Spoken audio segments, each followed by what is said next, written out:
회의를 속개하겠습니다.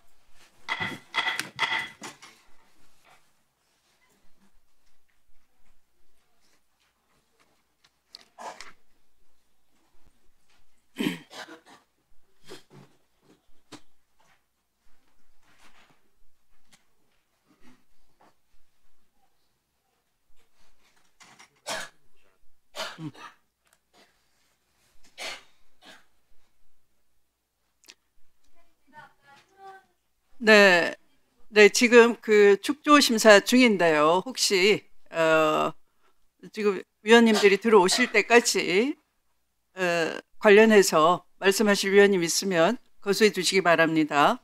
네, 박은정 위원님. 그 국민의힘에서 그 오늘 그 법사위 지금 논의되는 법외국제에 대해서 이것이 굉장히 이례적이고 마치 그 이 규정을 해서는 안 되는 그런 법인 것처럼 말씀하고 계셔서 독일 사례를 하나 좀 말씀을 드리고 싶습니다. 화면 좀 올려주세요. 2023년 그러니까 얼마 안 된 판결입니다. 이게 그 코로나19 시기에 독일 정부의 마스크 착용 의무화 조치에 반대하는 학부모들이 제기한 소송에 대해서 바이마르 가정법원의 한 판사가 이 법률을 자의적으로 해석해서 감염 예방법이라는 법률을 잘못 적용한 판결입니다. 그래서 이 사건을 이 절차적 정당성을 훼손하고 그리고 코로나 방역 관련해가지고 이 법적 정당성 여부를 선정적 사실이나 SNS 활동 등으로 미리 결정 짓고 재판 과정에서 이를 강화하는 방향으로 판결을 조작한 그런 사건입니다.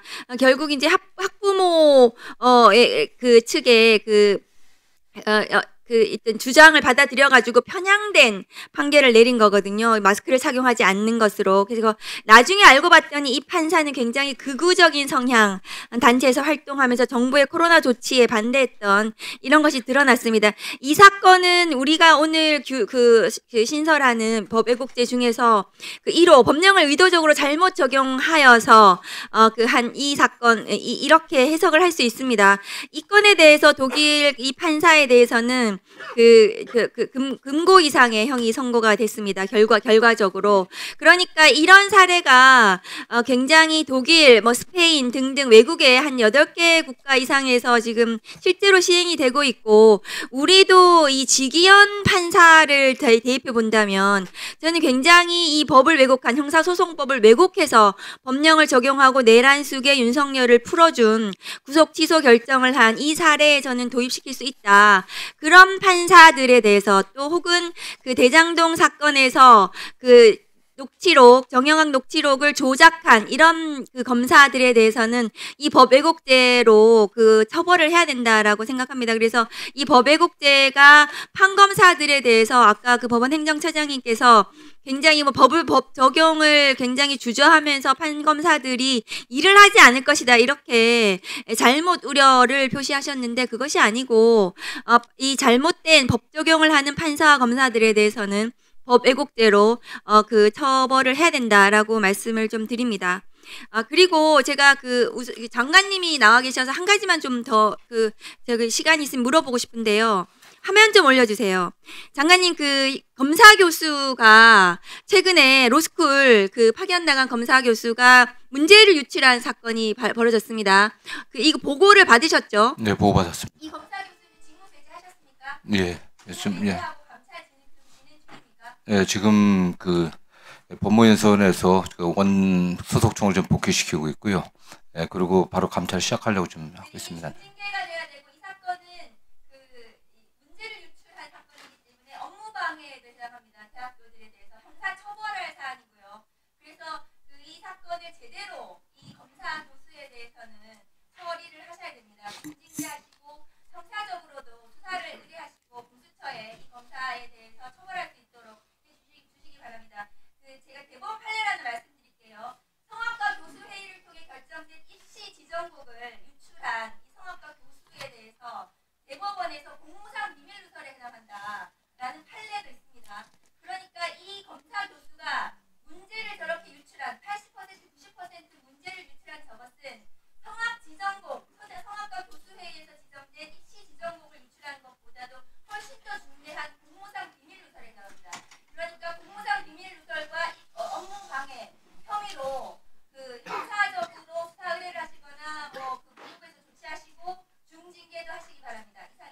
예, 어쨌든 이게 그 시험에 대한 신뢰를 갖다 떨어뜨리고 그 수험생들의 큰 혼란을 갖다 야기했기 때문에 저희들 엄중하게 바라보고 있습니다. 어쨌든 이런 사건이 발생했는데 대해서 대단히 죄송하게 생각을 하고 있고요.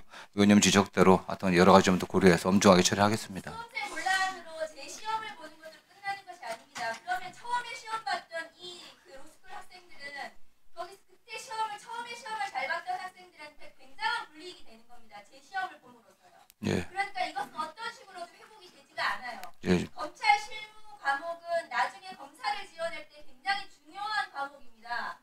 그래서 이 과목에서 어떤 점수를 따는가가 굉장히 중요한데 이 검사 교수가 이렇게 문제를 유출함으로 해서 그 법무부의 이 로스쿨 그 감독과 관련한 공정성을 완전히 무너뜨렸고 이것은 형사 처벌할 사안이기 때문에 형사 처벌이 될 수 있도록 하시고 중징계를 하시기 바랍니다. 아무튼 저희들이 뭐 엄중하게 조치할 계획입니다. 네. 네, 수고하셨습니다. 다음은 김용민 위원님. 네. 네, 법원행정처장님. 예. 네, 내란 전담 재판부 관련해서 지금 뭐 어제도 그렇고 지속적으로 뭐 위헌성이 있다 혹은 뭐 문제가 있다라는 말씀을 계속 하고 계신데 좀 조금씩 볼까요?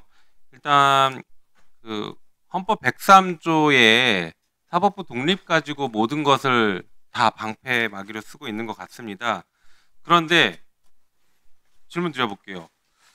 법관이 헌법과 법률에 의하여 그 양심에 따라 독립하여 심판한다가 이제 사법부 독립인데 양심에 따르지 않으면 어떡합니까?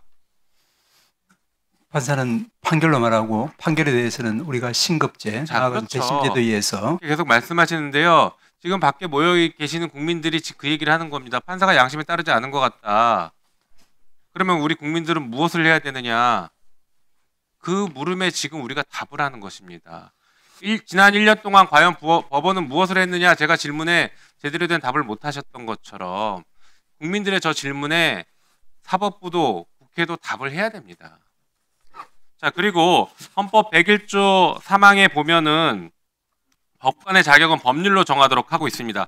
그런데 우리가 내란 전담 재판부 만드는데 갑자기 외부에서 법관을 뽑는 게 아니잖아요. 그렇죠? 예, 그렇지는 않다고 기존에 근무하던 판사들 중에서 추천을 받아서 구성을 합니다. 그것도 복수로 추천해서 최종적으로는 대법원장이 임명합니다. 맞습니까? 예, 그렇게 되어 있는 것 같습니다. 그게 뭐가 문제죠?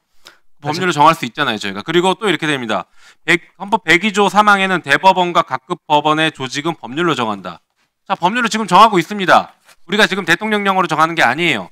법률로 정해서 내란 전담 재판부를 둔다라는 것을 하고 있습니다. 뭐가 문제입니까? 저는 문제가 없다고 보는데 그래서 계속 문제라고 하시는 것에 대해서 여전히 법원이 이 지금 상황을 제대로 읽지 못하고 있다고 봅니다. 아까 지적드린 것처럼 조희대라는 그 오염원 때문에 법원 전체가 지금 다 오염되고 있어요. 감염됐어요. 이제 좀 빨리 벗어나야 됩니다. 법원도 조희대 대법원장과 단절돼야 돼요. 지금 윤석열 단절 못해가지고 국민의힘 지금 뭐하고 있습니까? 국민의힘 해산하라고 국민들이 요구하고 계시지 않습니까?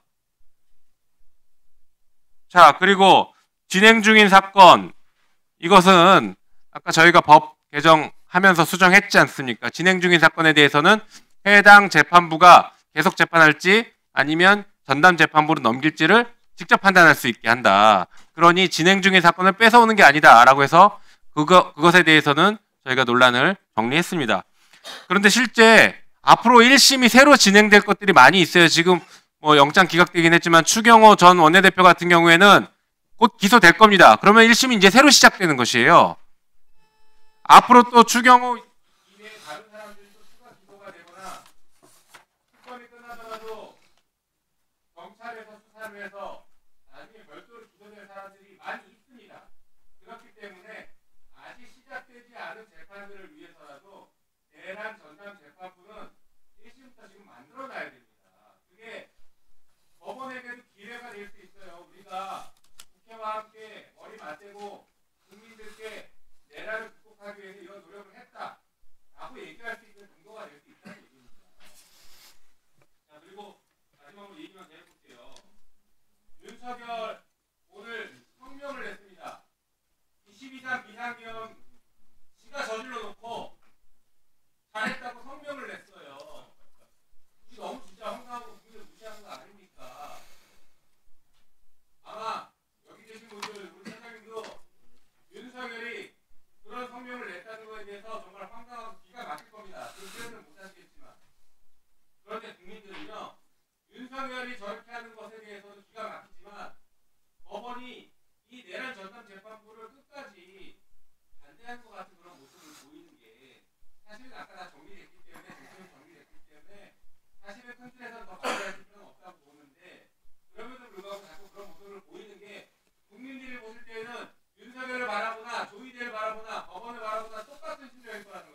네, 수고하셨습니다. 네, 서영교 의원님.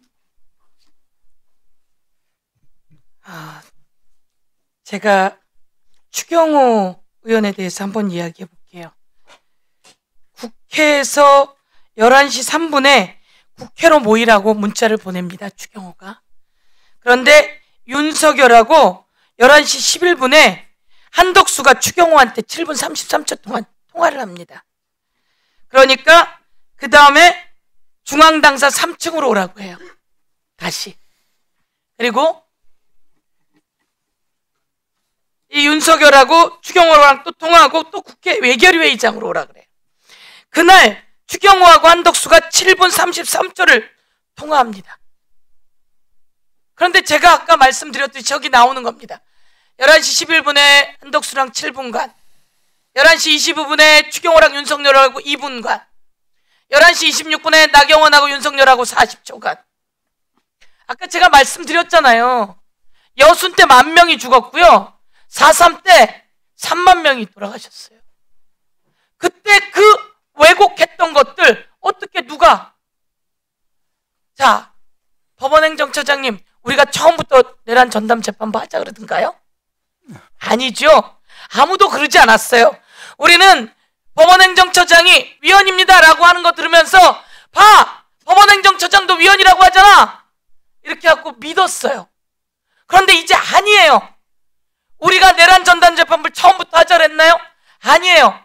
제가 아까 말했듯이 윤석열이 직위원에게 여러분이 꽂아줬어요. 법원행정처장도 꽂아준 거 몰랐잖아요. 랜덤인 줄 알았잖아요. 우리 딸 랜덤인 줄 알았어요. 근데 이상해? 보니까 아니에요. 그럼 여러분은 그거 아니라고 지적해야지 맞죠. 그런데 나와서 앵무새처럼 의원님 관련 있는, 누가 그렇게 믿습니까? 이거는 우리가 찾아낸 게 아니고요. 법원 내부에서 제보가 온 거예요. 이렇게 하면 안 되는데 이것을 윤석열을 가져 꽂아줬어요 라고 제보를 받아서 우리가 찾게 된 거예요. 그리고 영장을 쳐야 되는데 2월에 조희대가 영장 전담 재판부를 수원에서 3명을 갖다 놓습니다. 이건 누구 마음대로 이렇게 갖다 놓는 거죠? 위원님 말씀 아까도 드렸지만 이제 첫째 우리 지부장 그 사건은 처음에 이제 김용현 사건의 요거 하고 난 다음에 무작위 답변 한 번만 전담배다. 주세요. 요거 하고 마저 답변 주세요. 예. 저기 박성재는 영장이 기각되는 게 맞아요? 아무리 봐도 맞아요? 윤석열 체포, 이정재는 윤석열 체포 영장을 또 기각해요. 아무리 봐도 맞아요? 한덕수 CCTV에 다 나왔는데 정재욱이 구속영장을 기각해. 저 3인 3인을 2월에 조희대가 갖다 꽂아놔요. 그리고 계속 기각하는데 그럼 내란 영장 전담 재판부가 필요한 거 아니에요? 우리가 먼저 얘기했습니까? 아니면 잘못된 걸 여러분에게 먼저 시작했습니까? 여러분이 잘못되고 있는 걸 법원행정처장님은 이야기하셔야죠. 틀렸다고. 저희가 10번도 더 얘기했잖아요. 내부에서 바꾸시라고. 저만 얘기했습니까? 모두 다 기회를 계속 드렸어요. 안 되니 영장 전담 재판부 2월에 조희대가 갖다 꽂고 전부 다 기각시키고 있다. 그러니 그러면 법으로 당신들 그렇게 하면 안 돼요 라고 해서 법으로 바꾸는 겁니다. 직위원에게도 관련 범죄라고 갖다 줬다고요? 관련 범죄, 그런 범죄 한 번도 해보신 적 없잖아요. 한 번도 해본 적 없는 거 제가 다 물어봤어요. 그런 식의 한 번도 없는데 이걸 내부에서 제보가 들어와서 알아요. 우리가 어떻게 알아요? 우리는 다 윤석열 랜덤으로 한 줄 알았어요. 노상원도 랜덤으로 한 줄 알았어요. 근데 보다 보니 다 직위원이네. 제보가 들어왔어요. 그럼 여러분은 안 바꿨고 여러분이 공정하지 않았으니 위원이에요. 여러분은 다 법을 왜곡한 거예요.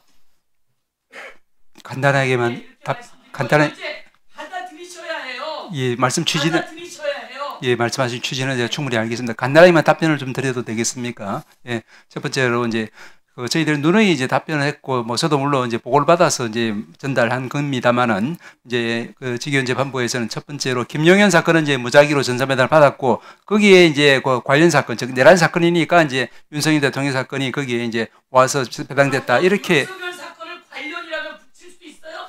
그렇게 거대한 사건을 관련은 아까도 말씀드렸지만 사람 관련이거나 아니면 사건 관련이거나 할 때 있는 그런 사건이기 때문에 저희들은 일반적인 용어로 알고 있고 또 제가 조금 전에 줄신 말씀을 가지고 제가 같은 방에 있는 다른 판사들하고 좀 이야기 들어보니까 저도 예전에 관련 사건 경험이 있다고 했습니다만은 구체적으로 오래됐으니까 이제 특정을 하려면 시간이 걸리기 때문에 말씀을 제가 단정적으로 못 드린 거고 다른 판사들도 그런 경험은 많이 있다는 것이고 아마 그 부분은 저희들이 지금 이제 서울중앙 이야기를 해서 관련 사건 이제 배당 사람이 다르더라도 한 부분에 대해서는 위원님한테 보고를 드리도록 하겠습니다. 그리고 마지막으로 하나만 아까 이제 그 수원에서 이제 세 분 판사님이 이제 그 영장 보러 왔다는 그 부분에 대해서는 위원님이 지속적으로 문제 제기를 하고 계시니까 그래서 그 부분은 아까도 제가 조금 전에도 말씀드렸지만 이 사무분담은 이제 각급 법원에서 저희 이제 대법원이나 행정처는 전혀 관계없이 각급 법원에서 이제 사무분담위원회에서 그렇게 사무분담을 정하는 겁니다. 마침 그때 수원에서 온 판사들이 어떻게 해서 그렇게 영장이 갔느냐 하는 것은 그 사무분담위원회에서 아마 잘 알 겁니다만은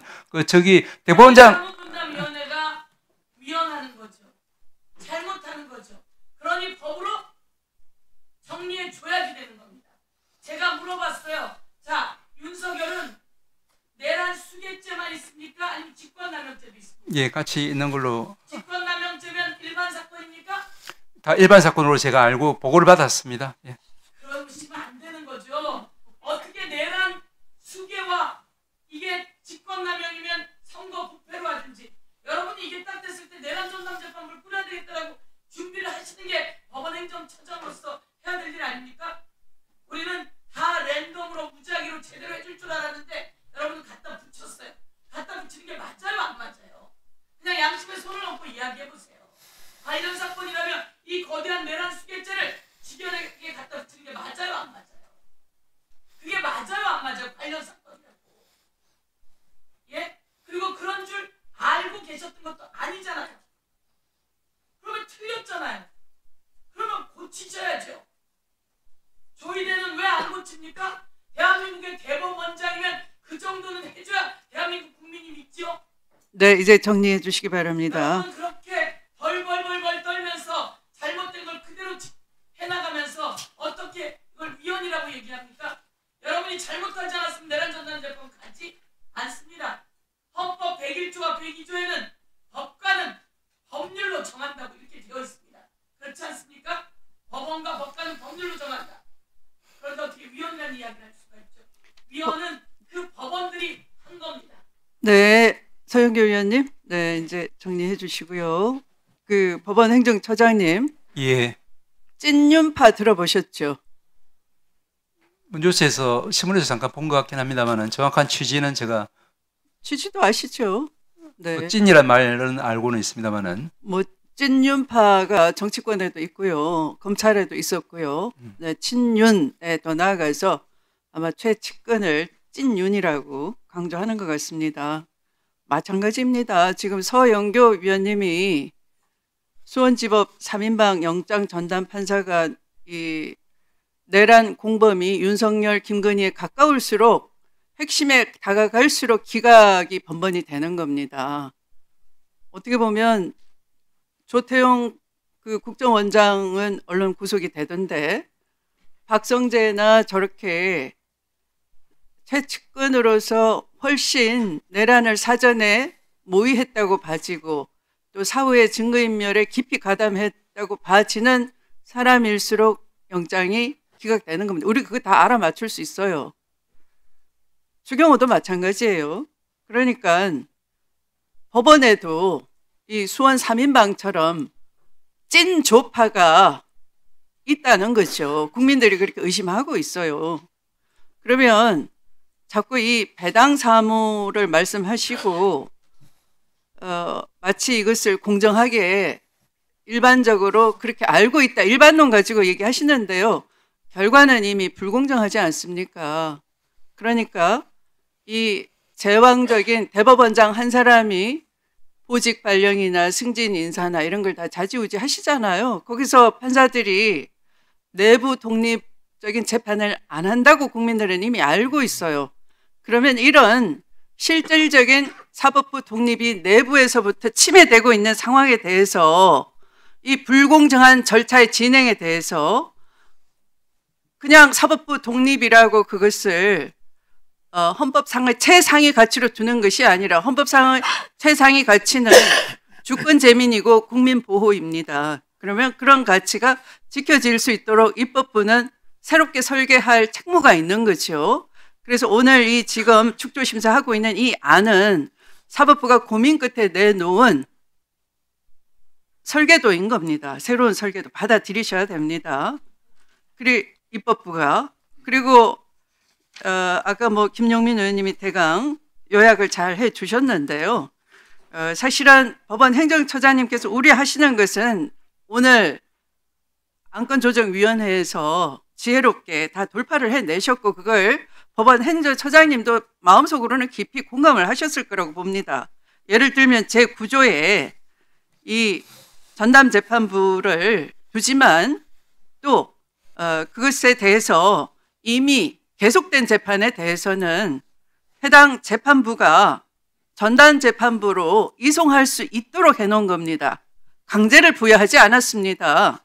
그리고 또 앞으로 이루어질 수 있는 계속되는 기소가 있을 수 있죠. 그럴 때는 전담재판부로 보내도 하던 그것이 배당의 무작위성을 침해하지 않는 것 아니겠습니까? 그래서 이걸 어떻게 뜯어봐도 위헌성은 조금도 발견이 안 되는 거죠. 오히려 그런 이미 사법부 독립의 울타리 안에서 만행을 저질러 사법부에 파괴된 신뢰를 회복하는 데 도움이 되는 법안이라고 생각하는 겁니다. 이제 그러면 이어서 계속 축조심사에 나아가도록 하겠습니다. 네, 제8조 전담재판부의 설치 및 구성부터 제13조 전담재판부의 의사표시까지 의견 있으신 위원님 계십니까? 네, 다음 제14조 재판의 중계 및 녹음, 녹화, 촬영부터 제21조 비밀 누설의 금지까지 의견 있으신 위원님 계십니까? 다음 제22조 구속기간과 갱신부터 제24조 제보자 등의 보호 등까지 및 부칙에 대해 의견 있으신 위원님 계십니까? 네, 그러면 이상으로 축조심사를 마치도록 하겠습니다. 다음은 의결할 순서입니다만 국회법 제58조 제5항, 제58조 제6항 및 제79조 2, 제3항에 따라 축조심사, 공청회, 청문회 및 비용 축에서 생략 의결을 하도록 하겠습니다. 그러면 오늘 의결할 법안들 중 재정법률안에 대해 공청회, 청문회 및 비용 축에서 제출을 생략하고 일부 개정법률안에 대해 축조심사 및 비용 축에서 제출을 생략하고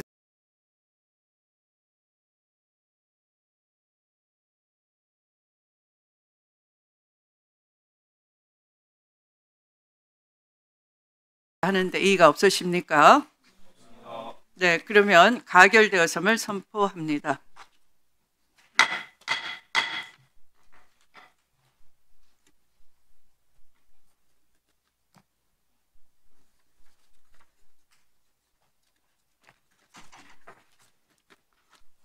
다음으로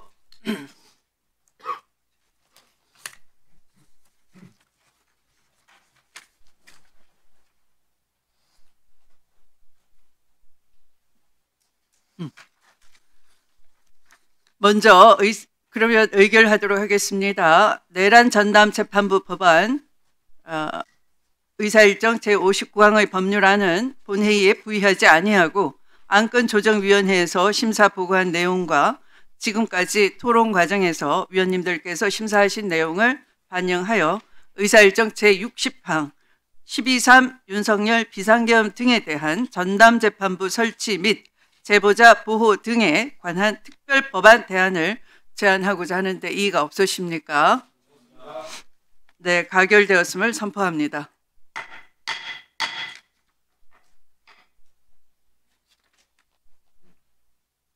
다음으로 의사일정 제61항부터 제65항까지 및 제67항부터 제81항까지의 법률안은 각각 본회의에 부의하지 아니하고 안건조정위원회에서 심사 보고한 내용과 지금까지 위원님들께서 심사하신 내용을 반영하여 의사일정 제66항 및 제82항 이상 두 건의 대안을 하나로 통합 조정한 형법 일부 개정 법률안 대안을 우리 위원회의 대안으로 제안하고자 하는데 이의가 없으십니까?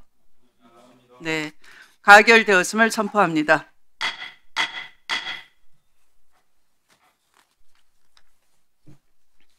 다음으로 의사일정 제84항의 법률안은 본회의에 부의하지 아니하고 안건조정위원회에서 심사 보고한 내용과 지금까지 토론 과정에서 위원님들께서 심사하신 내용을 반영하여 의사일정 제85항 고위공직자 범죄수사처 설치 및 운영에 관한 법률 일부 개정 법률안 대안을 제안하고자 하는데 이의가 없으십니까? 네, 가결되었음을 선포합니다.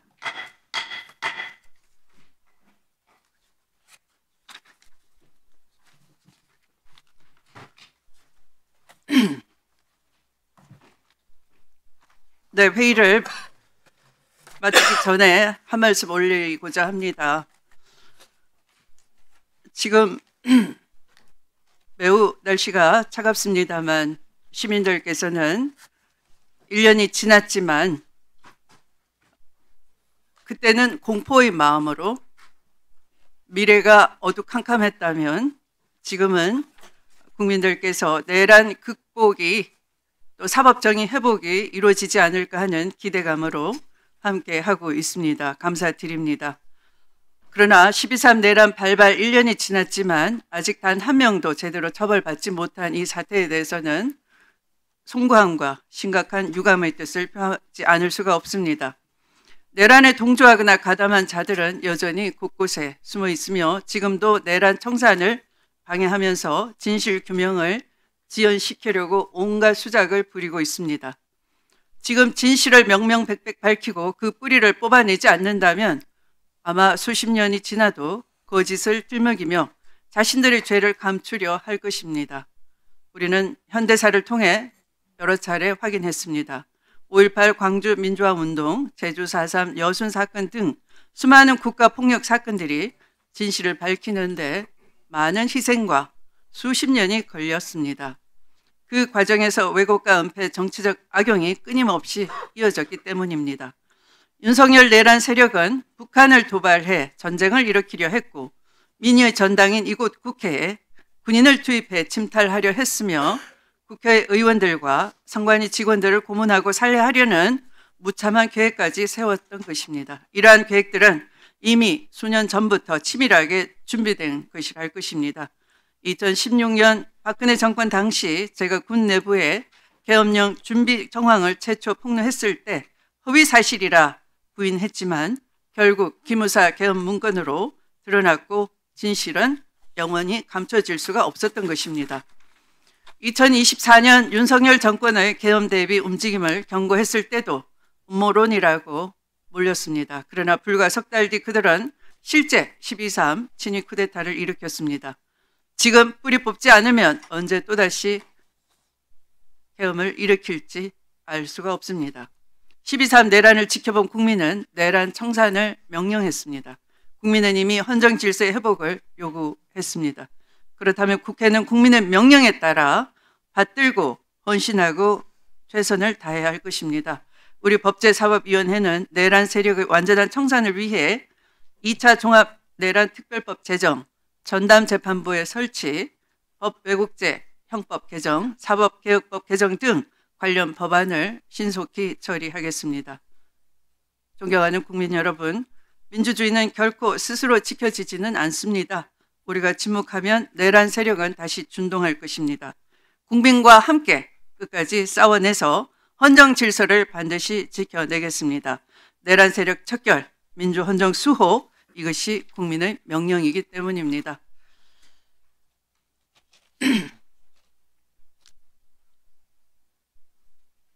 오늘 의결한 안건의 자구 정리 등에 관한 사항은 위원장에게 위임해 주시기 바랍니다.